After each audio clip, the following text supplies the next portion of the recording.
तरीके से आज अपन बातें कर लेते हैं दोस्तों। सबसे पहले बात कर लेते हैं इसकी यहाँ से। ये जो चक्का दिखाई दे रहा है इसको बोलते हैं स्टीयरिंग व्हील दोस्तों।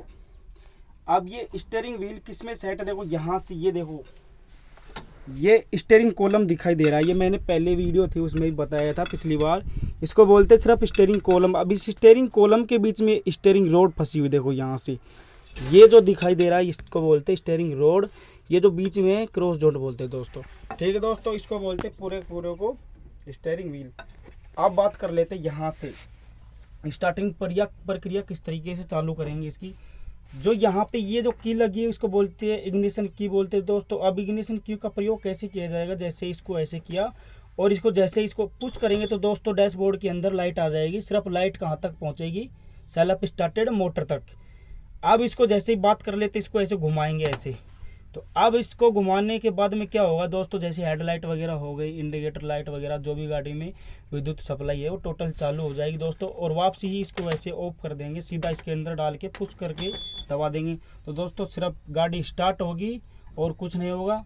और यहाँ से जैसे इसको वापसी खींच के हटा देंगे तो इसका सेल्फ स्टार्टेड मोटर का कनेक्शन कट हो जाएगा। ठीक है दोस्तों, तो जैसे अपन इसको दबाते हैं यहाँ से दबा के, और ये जो साइड में ये दिखाई दे रहा है इसको बोलते हैं इग्निशन पुश बटन। तो दोस्तों जैसे ही गाड़ी को स्टार्ट करते हैं, स्टार्ट करने से पहले उन बातों को ध्यान रखेंगे। जैसे कि सबसे पहले देखेंगे अपन को यहाँ से देखो ये दोनों मीटर दिख रहे हैं, दोनों मीटर है एयर प्रेशर बार मीटर। इनमें ये देखना है कि एयर प्रेशर कितना है। अगर इसमें देखो यहाँ से 3 के ऊपर दोस्तों, इसका मतलब ये है एयर प्रेशर इस गाड़ी के अंदर टूट चुका है, लो हो चुका है। तो उस तरीके से अपन किस तरीके से इसको स्टार्ट करेंगे दोस्तों। सबसे पहले देखो इधर देखते हैं, यहाँ से देखो ये इसका गियर लीवर दिखाई दे रहा है। इस गियर लीवर को देखो ऐसे पकड़ के रोज को क्या करेंगे, इसको गाड़ी को न्यूट्रल करेंगे।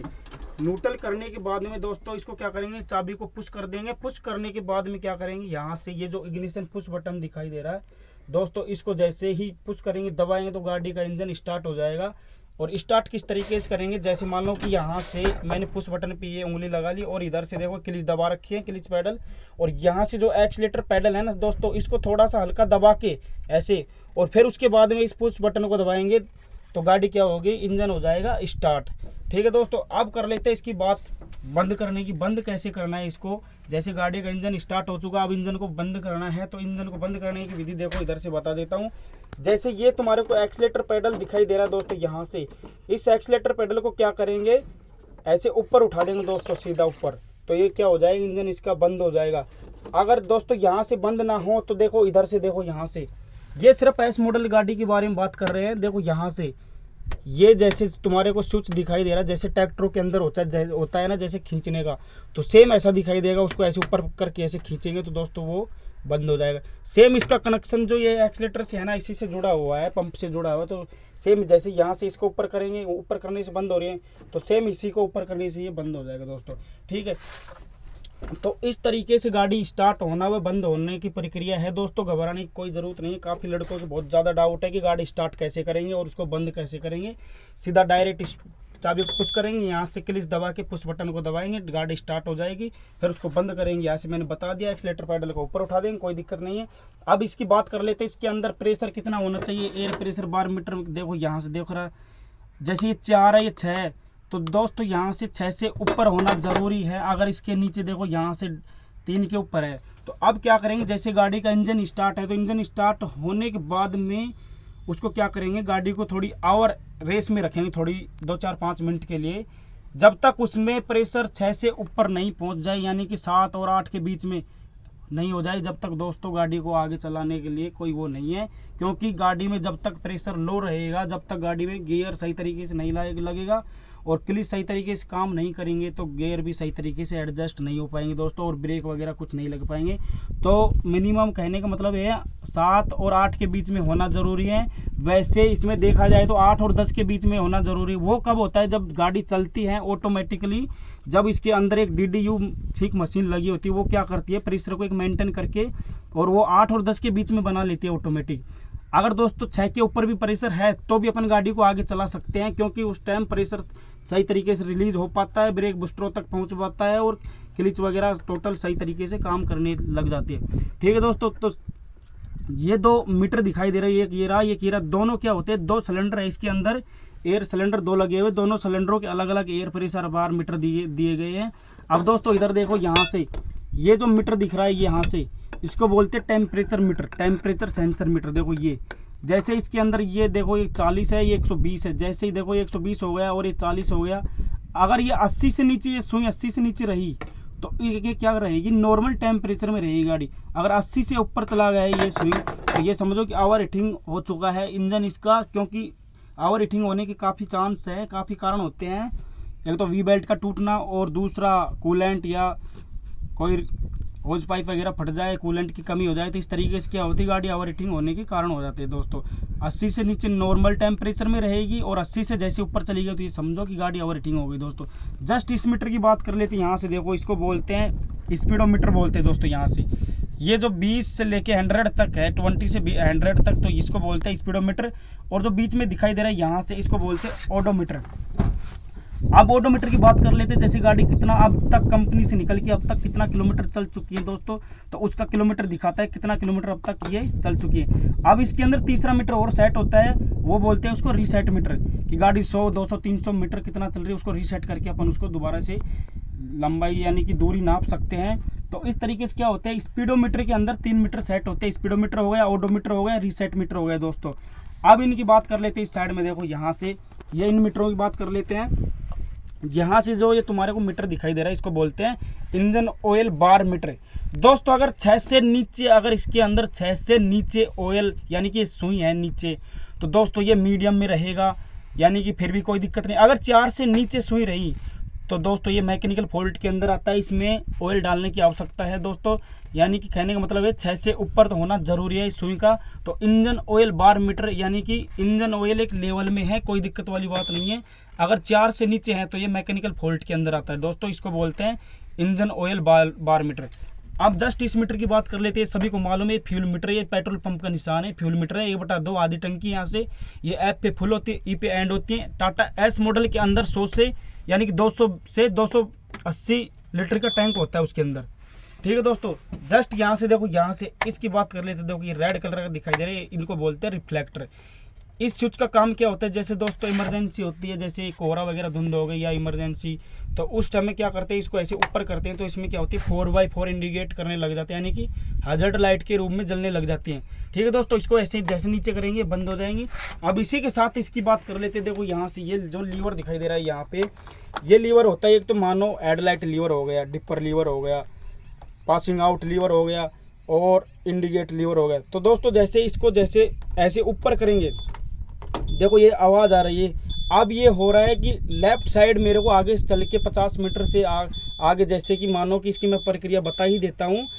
ये तब देना होता है जब जैसे अपन को आगे जाके लेफ्ट साइड घूमना है। तो दोस्तों इस इंडिकेट का प्रयोग कितनी दूरी पे करेंगे, जैसे अपन यहाँ खड़े हैं, यहाँ चल रहे हैं और सामने आगे 50 मीटर जाके अपने को लेफ्ट साइड में घूमना है, तो 50 मीटर से पहले ही इसको इंडिकेट करना होता है दोस्तों।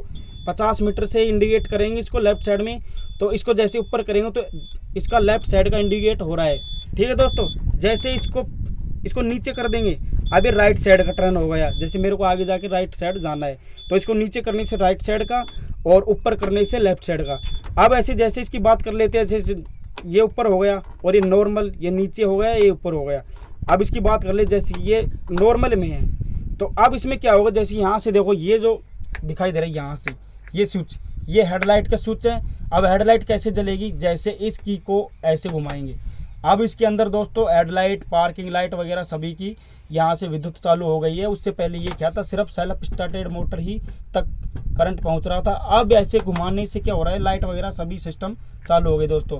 तो क्या करेंगे, जैसे इस सॉकेट को यानी कि स्विच को ऑन करके और यहाँ से इसको जैसे ऊपर करेंगे तो उस टाइम क्या होगा, जैसे हाई बीम की जगह ये ऊपर करने से लो बीम हो जाएगा। जैसे सिटी में चल रहे हैं कहीं पे, तो हमेशा गाड़ी जैसे सिटी में चलाते हैं तो उसकी जो हेडलाइट होती है उसको हमेशा लो बीम में चलाना चाहिए दोस्तों, नहीं तो उस पर चालान हो सकता है। हमेशा लो बीम पे कैसे चलाएंगे, इसको ऐसे ऊपर कर देंगे तो आगे की जो लाइट है वो लो बीम में हो जाएंगी। सिटी के अंदर जैसे कोई सामने से गाड़ी आ रही है तो भी लो बीम करके पास होना, यानी कि पासिंग आउट होना ज़रूरी है। अगर सामने से कोई गाड़ी आ रही है, अपन इसको हेडलाइट में चला रहे हैं तो भी एक वो अलग है, उसमें एक्सीडेंट वगैरह दिखेगा नहीं, चौंधा वगैरह पड़ जाएगा।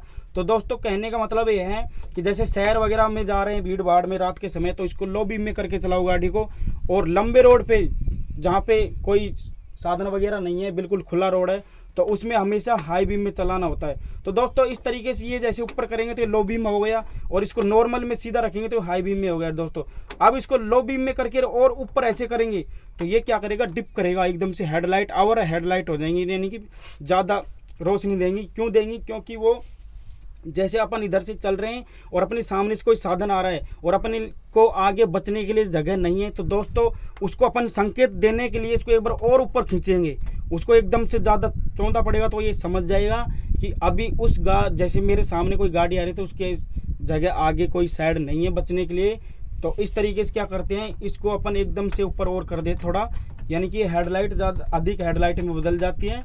तो उस समय अगले जो गाड़ी वाला है वो सचेत हो जाएगा कि कुछ चक्कर है, कुछ इमरजेंसी है, इस वजह से वो समझ जाएगा। तो इस तरीके से ये पासिंग आउट के लिए इसको और ऊपर करते हैं। पासिंग आउट होता है कि रात के समय में या दिन के समय में सामने से गाड़ी आ रही है तो, या फिर रात के समय दूसरी गाड़ी को एंट्री करने के लिए इस गाड़ी को यानी कि इस लीवर को ऊपर करते हैं दोस्तों। तो कुल मिला के समझ में आ गया कि इसको बोलते हैं हेडलाइट लीवर, इंडिकेटर लीवर, ऊपर नीचे लेफ्ट राइट, इस तरीके से क्या होता है इसका प्रयोग किया जाता है दोस्तों। अब कर लेते देखो यहाँ से इनकी बात, ये जो सॉकेट दिखाई दे रहे, ये जो दिख रहा है यहाँ से, देखो यहाँ से इनको बोलते हैं वाइपर स्विच। ये वाइपर स्विच देखो, ये वाइपर ब्लेड चल चुका है यहाँ से। अब इसको ऑफ करेंगे, बंद हो गया। अब इसके जस्ट साइड में लगा हुआ वाइपर बोतल, यानी कि जो वाइपर होता है उसकी बोतल लगी हुई होती है, जो विंड स्क्रीन के ऊपर पानी का छिड़काव होता है दोस्तों। यहाँ से जैसे इसको ऑन करेंगे वाइपर मोटर चालू हो जाएगी, उधर से पानी को खींच के इस विंड स्क्रीन के ऊपर छिड़काव करेगी दोस्तों। अब जस्ट इसके साइड में ये जो स्विच है इसको बोलते हैं हेडलाइट का स्विच बोलते हैं। ये इसका एक्सटर्नल स्विच लगा हुआ यहाँ से, ठीक है दोस्तों। अब बात कर लेते हैं यहाँ से, देखो ये इंडिकेटर सेंसर हुए हैं यहाँ पे। ये जो सेंसर दिखाई दे रहा है ये हाई बीम का सेंसर है। जैसे अभी मैंने पहले बताया था, लीवर को सीधा रखेंगे तो ये हाई बीम में जलेगा, यानी कि जब हाई बीम रहेगी तो ये सेंसर डिप रहेगा। जैसे इसको लो बीम में कर देंगे तो ये सेंसर क्या होगा दोस्तों, बंद हो जाएगा, लो बीम में आ गई गाड़ी, ठीक है। अब यहाँ से इसकी बात कर लेते हैं, ये इंजन ऑयल सेंसर, जैसे इसके अंदर इंजन ऑयल कम हो जाएगा तो उस टाइम पे क्या होगा, डिप करने लग जाएगा। जस्ट यहाँ से बात कर लेते हैं, ये बैटरी सेंसर होता है। जैसे बैटरी लो बैटरी हो गई यानी कि बैटरी डाउन हो गई तो ये डिप करने लग जाएगा। अब यहाँ से देखो इस सेंसर की बात कर लेते हैं, देखो यहाँ से ये है हैंड ब्रेक। जैसे गाड़ी में हैंड ब्रेक लगे होंगे तो यहाँ से ये डिप करेगा। और ये है दूसरा, देखो यहाँ से ये लो प्रेशर पावर, यानी कि गाड़ी के अंदर लो प्रेशर हो गया तो ये डिप करता रहेगा। देखो अभी भी ये इसके अंदर लो प्रेशर है तो ये डिप कर रहा है दोस्तों, ठीक है दोस्तों। इस तरीके से इसमें क्या होता है, सेंसर दिए होते हैं अलग अलग तरीके से। तो कुल मिला के बात कर लेते हैं इनकी देखो यहाँ से, अब नीचे से देख तो यहाँ से ये जो एक्सेसरी दिखाई दे रही है यहाँ से देखो। अब काफ़ी लड़के इनको बोलते हैं रेस बोलते हैं, ब्रेक बोलते हैं और इसको क्लच बोलते हैं दोस्तों। ये क्लच नहीं है, सिर्फ देखो यहाँ से इसको बोलते हैं एक्सीलेटर पैडल बोलते हैं, एक्सीलेटर पैडल, और इसको बोलते हैं ब्रेक पैडल, ठीक है। ब्रेक हमेशा ऐसे मत लगाना, काफ़ी लड़के इसको ऐसे भी लगाते हैं, ऐसे भी। ये तरीका बिल्कुल गलत है। ब्रेक लगाने का, ब्रेक पैडल दबाने का तरीका सिर्फ ये होता है, ऐसे आगे पंजे से, ठीक है, ये ऐसे। और ये इधर क्लिच पैडल हो गया ये। अब क्लिच पैडल का भी तरीका ये होता है हमेशा पंजे से।